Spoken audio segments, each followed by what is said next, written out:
l'idée a fait son chemin dans le monde. Et c'est ainsi que nous autres aussi, nous avons adopté, pour moi c'était toujours le 4e, mais le 5e dimanche, pour fêter les pères. Mais quelle fête!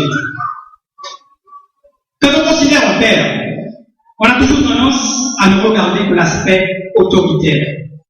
Mais ce matin, je veux considérer avec vous d'autres aspects du père, d'autres facettes du papa.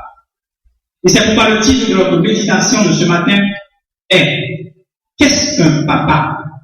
ou, si vous voulez, quels sont les qualificatifs d'un papa ou d'un vrai papa. Mes frères et mes sœurs, s'il est vrai que beaucoup de papas, de par leur comportement, de par leur attitude, donnent des raisons valables pour qu'on fasse la différence entre papa et maman, pour qu'on méprise même ce jour consacré au papa, la Bible, elle, semble ne pas aller dans ce sens. La Bible semble accorder la même importance tant au père qu'à la mère. Lorsqu'elle dit dans Proverbes chapitre 30, verset 17, et je lis pour vous, l'œil qui se moque d'un père et qui dédaigne l'obéissance envers une mère, les corbeaux du torrent le perceront. Elle poursuit en disant, au verset 22, au verset 24, écoute ton père, lui qui t'a engendré, et ne méprise pas ta mère quand elle est devenue vieille. Et au verset 25, nous lisons que ton père et ta mère se réjouissent. Dans aucun de ces versets, il n'est dit d'avoir une attitude envers la mère seulement. Donc, mes sœurs, les mamans, ce matin, vous qui êtes ici, il revient à vous de rehausser l'éclat de la fête des pères. Car la Bible a mis le père et la mère auprès des enfants pour leur total épanouissement. La Bible n'a pas mis la maman out le père. La Bible n'a pas mis le papa out la maman. La Bible a mis le père et la mère pour l'épanouissement total, complet des enfants. Paul, dans le texte que nous avons lu tantôt, déclare au verset 11, « J'ai été pour chacun de vous ce qu'un père est pour ses enfants. » Il va sans dire que, si Paul le dit, c'est que le père a sa place, a toute son importance dans la famille. Alors, qu'est-ce qu'un père doit être pour ses enfants? D'abord, le père doit être pour ses enfants un enseignant. Le rôle de tout enseignant, mes frères et mes sœurs, est de former. Donc, le père de famille a pour responsabilité d'enseigner, de former son enfant. Vu sous l'angle du père de famille, cette responsabilité est un tout. Elle est spirituelle, intellectuelle et émotionnelle. En Deutéronome, chapitre 28, versets 18 à 21, Dieu donne au père la responsabilité d'enseigner, d'instruire, de former les enfants en suivant la parole.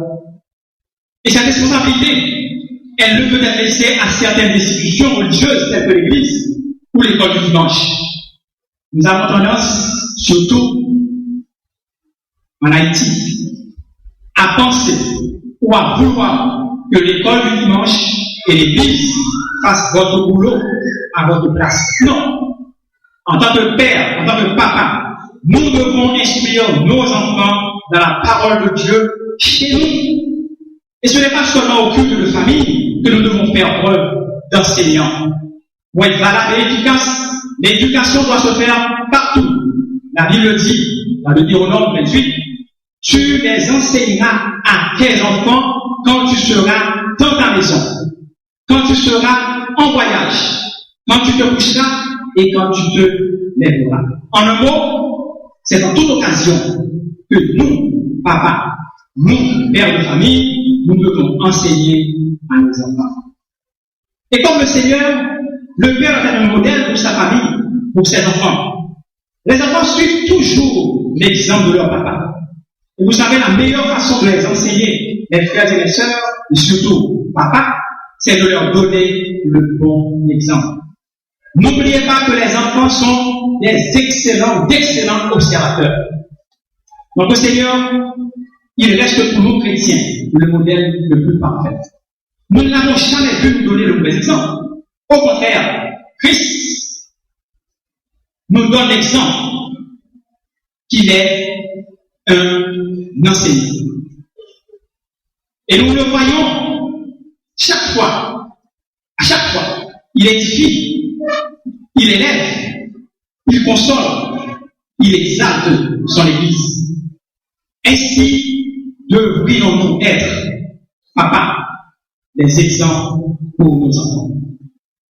Le Père est non seulement un enseignant pour ses enfants, mais il doit être aussi un leader, un chef, une autorité. Et là, je comprends lorsque, assez souvent, on prend le Père comme quelqu'un qui dirige, qui corrige, qui a de l'autorité, qui exerce son autorité. La première idée, effectivement, qui vient à l'esprit, quand on parle de papa, c'est quelqu'un qui établit les règles, c'est quelqu'un qui corrige. Mais oui, les enfants ont besoin d'être corrigés. Les enfants ont besoin d'être disciplinés. Pour devenir les adultes responsables, ils ont besoin de discipline. Certaines fois, dommage, certains papas croient que la discipline, l'autorité suppose traitement sévère, suppose des menaces, suppose des propos blessants. Or, dans la Bible, la discipline parentale n'est pas associée à la dureté. Au contraire, elle est associée à l'amour, à l'exemple de Dieu, selon Hébreux chapitre 12. Le père, en tant que patriarche de son foyer, a la grande responsabilité de jouer son rôle de dirigeant vis-à-vis de ses enfants. Il a le devoir de contribuer à créer un foyer où l'Esprit Saint puisse demeurer. Il doit participer activement à l'établissement des règles et de la discipline familiale. Et ces règles doivent être établies sur le Seigneur. Au psaume 127, nous lisons « Si l'Éternel ne bâtit la maison ». Cela veut dire que le père de famille, il doit savoir que le foyer doit se reposer sur l'Éternel. Sinon, ce sera comme un château de cartes. Et n'importe quoi, n'importe quel vent peut le détruire. Papa, vous devez marquer le cœur de vos enfants quand ils sont petits. En étant leader, en étant l'autorité de la famille, papa, vous devez être à l'écoute de vos enfants. Nous devons les encourager dans ce qu'ils font. Avez-vous déjà vu un enseignant décourager son élève? Jamais. Le bon prof, même quand l'élève est un chrétien, l'encourage et l'aide. Alors, vous, père qui êtes ici ce matin, êtes-vous un père qui exhorte? Ou sommes-nous un père, des pères qui exhortent? Sommes-nous des pères qui encouragent? Très souvent, nous, papa, nous pensons en tant que leader, nous ne devons pas nous montrer affectueux envers nos enfants. C'est une très mauvaise pensée. Et à ce sujet, j'aimerais partager avec vous l'histoire d'un petit garçon. Ce petit garçon, il est resté au seuil de sa maison, la maison maternelle, très tard. Un enfant de 8 ans. Il attendait son papa qui rentrait de son travail. Et quand il l'a vu venir, il a accouru pour sauter sur les épaules de son papa. Il a laissé sur le père se déshabiller, prendre sa douche, prendre sa nourriture. Et il a appelé son papa pour lui dire « Papa, combien gagnes-tu par jour ?» Le papa n'a pas voulu répondre. Il a insisté, disant « Papa, s'il te plaît, dis-moi combien tu gagnes par jour. » Et après maintes hésitations, le papa me dit « Je gagne $12 par jour. » Et il est allé Il est retourné, il a dit, papa, tu es sûr que tu gagnes $12 par jour? Papa m'a dit, oui, je gagne $12 par jour. Est-ce que tu peux me donner $6, s'il te plaît? Et le papa de me dire, mais qu'est-ce que tu vas faire avec $6? Un jeune, 8 ans, qu'est-ce que tu vas faire avec $6? Le papa ne lui a pas donné les $6.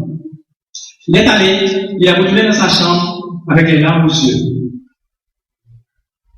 Quelques instants après, le papa s'est approché de lui dans sa chambre pour lui dire, mon fils, pardonne-moi, j'ai été dur envers toi.